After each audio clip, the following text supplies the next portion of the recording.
जय महाकाल भावनो आज आपण डायरेक्ट आपला जो व्लॉग होता तो डायरेक्ट सरांच्या घरून चालू केला नाही का, कारण सरांना काही फायर एक्सटिंग्विशर वगैरे द्यायचे होते आणि त्याच्यात तुमचा भाऊ आज उठला होता लेट. म्हटलं चला आता डायरेक्ट सरांच्या घरूनच व्हिडिओ वगैरे चालू करू नाही का. मग सरांच्या घरून व्हिडिओ वगैरे चालू केली, सरांना फायर एक्सटिंग्विशर वगैरे दिले ना आपण निघालो भावांनो डायरेक्टली स्क्रॅपच्या कंपनीमध्ये नाही का. कारण आपण 7-8 दिवसापूर्वी ज्या कंपनीमधून आहे ना फायर एक्सटिंग्विशर आणले होते स्क्रॅपच्या, इथं आहे ना भावांनो टी व्हीपासून तर कम्प्युटरच्या माऊसपर्यंत सगळं स्क्रॅप पडलेलं असतं नाही का. हर एक स्क्रॅप आहे, इस्त्री बिस्त्री सगळं सगळं म्हणजे ते स्क्रॅप बनवून त्याला रिसायकल वगैरे करते नाही का. मग आपण त्यांचे फायर एक्सटिंग्विशर वगैरे दिले, निघालो प्रवासाला आपल्या. म्हटलं आता सर्वात पहिले ना बाबा जेवण वगैरे करू, मस्त डोंगराच्या वातावरणमध्ये जाऊ नाही का. आणि एवढं हिरवंगार वातावरण होतं ना भावांनो, एक नंबर.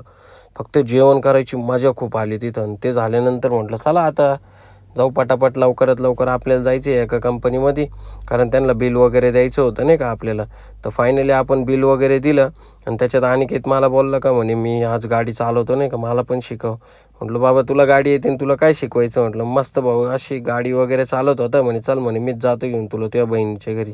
मग काय आपण चिंट्याच्या इथे गेल्यानंतर काय चिंटी मस्त दोघं खेळत होते.